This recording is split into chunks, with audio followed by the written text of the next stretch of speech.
रघुपति राघव राजाराम पतित पावन सीताराम। रघुपति राघव राजाराम पतित पावन सीताराम। हरे कृष्ण कृष्ण कृष्ण हरे हरे, हरे राम राम राम हरे हरे।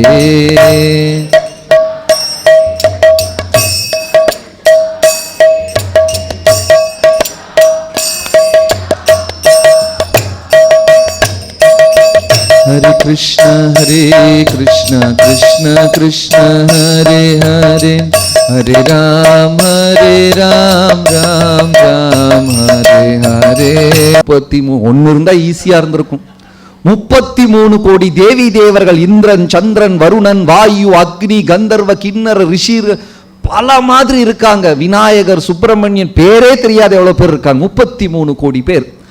அதுல தூக்கத்தை கண்ட்ரோல் பண்றதுக்காக ஒருத்தங்க இருக்காங்க. அவங்க பேர் நித்ரா தேவி. என்ன பேரு? அவங்க நைட் அப்படி வருவாங்க ஒரு 10-11 மணிக்கு. நம்ம முன்னாடி அப்படி அடிச்சா தூங்கிடுவோம். காலையில் 6 மணிக்கு அடிச்சாங்கன்னா எந்திரிச்சிருவோம். அதாவது மனிதனுடைய தூக்கத்தை கண்ட்ரோல் பண்றதுக்காக உள்ள தேவி நித்ரா தேவி. நம்ம சாப்பிடக்கூடிய உணவை வயிற்றுக்குள்ள தகனம் பண்றதுக்காக சிவன் இருக்கார். சிவபெருமான் வயிற்றுல அக்னியா இருக்கிறார். மூச்சு விடுறத கண்ட்ரோல் பண்றதுக்காக ஒரு தேவர்கள் இருக்காங்க. இது எல்லாம் உண்மை. 33 கோடி தேவி தேவர்கள் இருக்காங்க. சூரியனை கண்ட்ரோல் பண்றதுக்கு, சந்திரனை நிலாவை கண்ட்ரோல் பண்றதுக்கு அப்படி எல்லாமே இருக்காங்க. இது இந்து மதத்துல மட்டும் கிடையாது.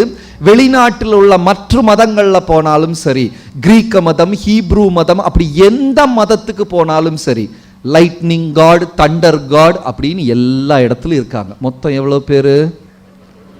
தூக்கம் வருதா உங்களுக்கு?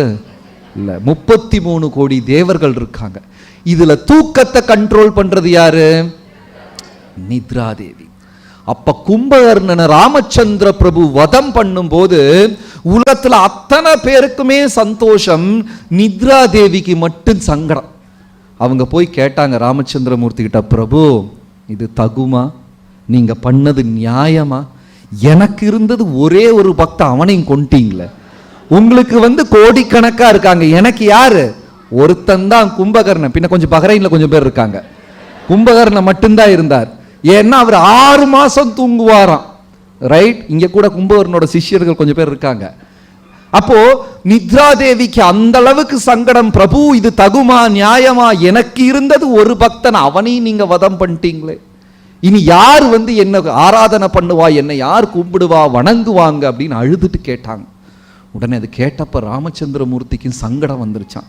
சொன்னாங்க, எங்கையெல்லாம் என்னுடைய கதையின் உபன்யாசம் நடக்குதோ, எங்கையெல்லாம் கலியுகத்துல பக்தர்கள் ராமாயணத்தை பத்தி பேசுறாங்களோ, எங்கையெல்லாம் ராமனின் திருநாம ஜபம் நடக்குதோ, எல்லாருக்குமே மனிதன் மிருகம் ஆண் பெண் அனைவருக்கும் அங்கு சென்று சேரலாம், நீங்களும் அங்க போய் உட்கார்ந்துக்குங்க அப்படின்னு சொல்லி விட்டாங்க. யார பாருங்க, முதல் சீட் காலியா இருக்கு பாத்தீங்களா? நித்ரா தேவி உட்கார்ந்துட்டு இருக்காங்க. அப்ப என்ன ஆகுது? எங்கெல்லாம் உபன்யாசம் நடக்குதோ அங்க ஃப்ரண்ட்ல யார் உட்கார்ந்து இருக்கிறா? நித்ரா தேவி. அப்ப கேட்கறவங்க எல்லாம் என்ன பண்ணுவாங்க? தூங்குவாங்க. அப்ப ராமாயணம் கேட்கும் போது தூங்குறது கூட ரொம்ப விஷயம், நல்ல விசேஷமான ஒரு விஷயம். ரைட்? சீதாராம் லக்ஷ்மண் ஹனுமான் கி ஜெய். ராமாயணத்துல அழகான விஷயங்கள், அதாவது சின்ன சின்ன விஷயங்கள், வாழ்க்கையில நிறைய விஷயங்களை பகிர்ந்து கொள்ளலாம். அந்த விஷயங்களை வாழ்க்கையில தெரிஞ்சுக்கிட்டாலே போது சந்தோஷமா இருக்கலாம். ஆனா ராமாயணம் சொல்லுது, பெரிய தத்துவம் எல்லாம் தெரிஞ்சுக்க வேண்டாம். அந்த ராமாயணத்துல சின்ன சின்ன விஷயங்கள் புரிஞ்சுக்கிட்டு அது வாழ்க்கையில நடைமுறையில கொண்டு வர முடிஞ்சாலே போதும். வாழ்க்கை இன்னல்கள்ல இருந்து மாறி இன்பமயமா மாறிடுது அப்படின்னு சொல்றாங்க. சின்ன சின்ன விஷயங்கள். அப்ப எவ்வளோ பேர் ராமாயணம் கேட்க தயார்? பரவாயில்லையே, எனக்கு இப்பவும் நம்பிக்கையே வரல, இருந்தாலும் சொல்றேன். அப்போ ராமாயணம் கேட்கறது 4 விதமான பறவைகளை உதாரணமா சொல்றாங்க, எடுத்துக்காட்டா காமிச்சிருக்காங்க. 4 விதமான மனிதர்கள் கதை கேட்பாங்களா ராமாயணம். 4 விதம். அதில் முதல் முறை வந்து இந்த அன்னப்பறவை, ஸ்வான், அன்னப்பறவையை பற்றி கேள்விப்பட்டிருப்பீங்க, அன்னப்பறவை. ரெண்டாவது வந்து வேளாம்பல் பறவை, கேள்விப்பட்டிருக்கீங்களான்னு தெரியாது. வேளாம்பல் பறவை, அதாவது மழை பெய்யும் போது சமஸ்கிருதத்தில் ஜாத்தக பக்ஷி அப்படின்னு சொல்லுவாங்க. இந்த இங்கிலீஷில் கூட ஜாத்தகா டேல்ஸ்னெல்லாம் கதை புக்கு வரும். ஜாத்தக பறவை, அதாவது மழையை மட்டுமே தேடிக்கிட்டு இருக்கக்கூடிய பறவை. எவ்வளவுதான் தண்ணி தாகம் எடுத்தாலும் சரி, அது குளத்துல போய் தண்ணி குடிக்காது, ஆற்றுல குடிக்காது, என்ன பறவை பைப்பில் குடிக்காது, எங்கேயுமே குடிக்காது. அது வந்து மழைக்கு வேண்டி மட்டுமே காத்து இருக்கக்கூடிய பறவை, வேளாம்பல் பறவை. மூணாவது காக்கா, குரோ. நாலாவது கொசு, மொஸ்கிட்டோ. இந்த 4 வந்து எடுத்துக்காட்டா சொல்றாங்க. ஃபர்ஸ்ட் என்னது? நல்ல கதையா போச்சு. என்னது? அன்னப்பறவை, ரைட். ரெண்டாவது வேளாம்பல் பறவை. மூணாவது காக்கா, கொசு, ரைட். அன்னப்பறவையினுடைய தன்மை என்னன்னா, நீங்க எல்லாரும் சென்னை தமிழ்நாட்டில் இருந்தா நிறைய எல்லாரும் இருக்கீங்க இல்லையா? உங்க வீட்டிலெல்லாம் ஒரு அன்னப்பறவை இருக்கணும். ஏன்னா இந்த அன்னப்பறவையினுடைய தனித்தன்மை, அதுக்கு வந்து பாலையும் தண்ணியும் ஒன்னா கலந்து ஒரு பாத்திரத்தில் கொடுத்தோம்னா, அந்த அன்னப்பறவை வந்து பாலை மட்டும் குடிச்சு தண்ணி நமக்கு திருப்பி கொடுத்துருமா.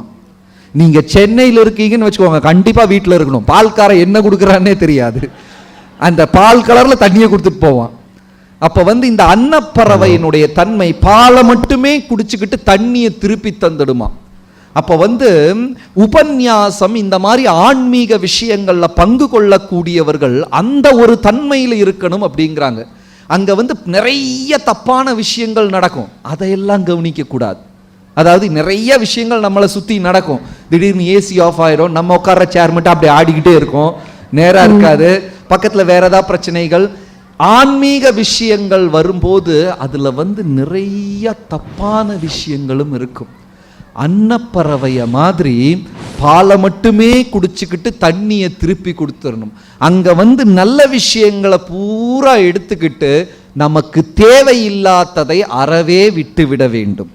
அது என்ன பறவை? அன்னப்பறவை. அப்போ அன்னப்பறவைய மாதிரி என் வாழ்க்கையில் எதை தேவையோ அதை மட்டும் எடுத்துக்கிட்டு வேண்டாத விஷயங்களை அறவே விட்டுடணும். அன்னப்பறவை. ரெண்டாவது எது? வேளாம்பல் பறவை. அந்த பறவைக்கு எவ்வளவு தண்ணி தாகம் எடுத்தாலும் சரி, அது மழைக்கு மட்டுமே காத்துக்கிட்டு இருக்கும். பைப்பில் குடிக்காது, ஆற்றுல குடிக்காது, குளத்துல குடிக்காது, கடல்ல குடிக்காது, கடையில் போய் குடிக்காது. எப்பவுமே அது மழைக்கு வேண்டி. அதனாலதான் அந்த காலத்துல விவசாயிகள் இந்த வேளாம்பல் பறவை சந்தோஷமா பறக்கிறத பார்த்தாங்கன்னா மழை வரப்போகுது அப்படின்னு தெரிஞ்சுக்குவாங்க. அவங்களோட ரேடர் அது அந்த காலத்துல. ரொம்ப சந்தோஷமா அந்த மாதிரி கதை கேட்கணும். இந்த உபன்யாசம் நம்ம பங்கு கொள்ளும் போது என்னெல்லாம் நல்லது இருக்கு, அதனுடைய உள்கருத்து என்ன, அதை வந்து வாழ்க்கையில எப்படி பகிர்ந்து கொள்ளலாம், அதை மட்டும் தெரிஞ்சுக்கிட்டு எடுத்துக்கணும். முதல்ல எது? அன்னப்பறவை. ரெண்டாவது வேளா. இது மாதிரி கேட்கணும். மற்ற 2 உயிரினங்கள் மாதிரி கேட்கக்கூடாது அப்படின்னு சொல்றாங்க. பாக்கி 2 எது? காக்கா, கொசு. இந்த காக்கா என்ன பண்ணும்? எவ்வளவு நல்லா சாப்பாட்டை கொடுத்தாலும் அது எங்க போய் உட்காந்துருக்கும்? அந்த குப்பை தொட்டியில தான் இருக்கும்.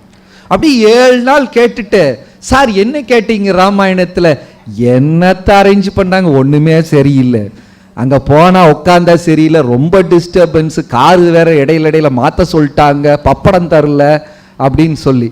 அதாவது எவ்வளவு நல்ல விஷயங்கள் இருந்தாலும் குற்றம் மட்டுமே கண்டுபிடிக்கக்கூடிய தன்மை நிறைய, அது நமக்கு நிறைய பேருக்கு, நம்ம ஊர்க்காரங்களுக்கு, ரைட்? அந்த மாதிரி கேட்கக்கூடாது. 4வது எது? கொசு.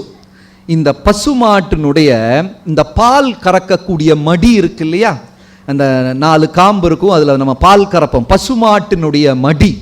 இந்த கொசு போய் அந்த மாட்டினுடைய மடியில் உட்காருமா. அங்க உட்கார்ந்தா கொசு வந்து ரத்தத்தை குடிக்குமா, பாலை குடிக்குமா? எதை குடிக்கும்? அங்க பால் ஃப்ரீயா கிடைக்குது இல்ல. பசுமாட்டினுடைய மடியில போய் உட்கார்ந்தாலும் நம்ம ஆளுக்கு எதை குடிப்பாங்க? ரத்தத்தை தான் குடிப்பாங்க. அப்போ புராணங்கள்ல சொல்லுது, இந்த 4 விதமான உயிரினங்களை எடுத்துக்காட்டாக காமிச்சிருக்கு. இதுல காக்காவையும் கொசுவ மாதிரியும் நம்ம ஆன்மீகத்துல பங்கெடுக்க கூடாது. அன்னப்பறவையும் வேளாம்பல் பறவையும் மாதிரி தான் நம்ம இது கேட்கணும். இது கேட்டோம்னா நம்ம வாழ்க்கையில நிறைய மாறுதல்கள் இருக்கும். ரைட்? அப்ப தயாரா எல்லாரும் கேட்கறதுக்கு?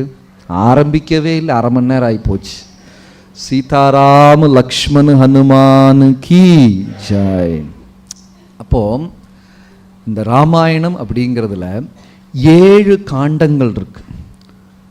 யுத்த காண்டம், அயோத்திய காண்டம், ஆரண்ய காண்டம், கிஷ்கிந்த காண்டம், இப்படி மொத்தம் 7 வகுப்பா இந்த ராமாயணத்தை பிரிச்சிருக்காங்க. ஆனா என்ன பண்ணிட்டாங்க, இந்த 7வது காண்டத்தை முதல்ல போட்டு பாக்கி காண்டத்தை எல்லாம், அதாவது எப்படின்னா ஒரு புத்தகத்துல கடைசி சாப்டர் தூக்கி முன்னாடி போட்டு அப்புறம் தான் கதையை ஆரம்பிக்குது. அந்த மாதிரி ராமாயணத்துல உத்தர காண்டம் அப்படிங்கிற கடைசி காண்டத்தை தூக்கி முன்னாடி வச்சுட்டாங்க. ஏன் அப்படின்னா, ஒரு சினிமா இருக்குன்னு வச்சுக்கோங்க. அந்த சினிமா அப்படி கடைசியில முடியும் போது அதுல ஹீரோ ஹீரோயின் அப்படி 2 பேரும் அப்படி கை பிடிச்சிட்டு அப்படியே போவாங்க. அந்த சினிமா சக்சஸ்ஃபுல் ஆகுமா? இல்ல அந்த சினிமால கடைசியில ஹீரோ ஹீரோயின் செத்து போயிடுறாங்க. அந்த சினிமா, எந்த சினிமா சக்சஸ்ஃபுல்லா ஓடும்? என்ன இவ்வளவு யோசிக்கிறீங்க? அப்படி அழகா கையெல்லாம் பிடிச்சி, ஏன்னா என் வாழ்க்கையில் இல்லையே அப்படியே போட்டோம் அப்படின்னு நினைச்சுக்கிறாங்க. இந்த கல்யாண வீட்டுல எல்லாம் பார்த்துருக்கீங்களா, அந்த போட்டோகிராஃபர் இப்போ இருந்தார் இங்க, அந்த மாதிரி திரும்ப விட மாட்டார். நின்னா திரும்பினா உட்கார்ந்தா எந்திரிச்சா ஸ்மைல் ப்ளீஸ் ஸ்மைல் ப்ளீஸ் அப்படிம்பார். உடனே எல்லாம் ஈ அப்படின்னு பாட்டிங்கன்னு எடுத்துருவார். ஏன் பண்றாரு தெரியுமா? அதுக்கப்புறம் சிரிக்கவே முடியாது வாழ்க்கையில். அதுதான் கடைசி சிரிப்பு. நல்லா சிரிச்சுக்கோடா அப்படின்னு எடுத்துட்டு போறாரு. ரைட்? அப்ப அந்த மாதிரி இந்த உத்தர காண்டம் அப்படின்னு சொல்லக்கூடியது ராமாயணத்தினுடைய கடைசி பாகம்.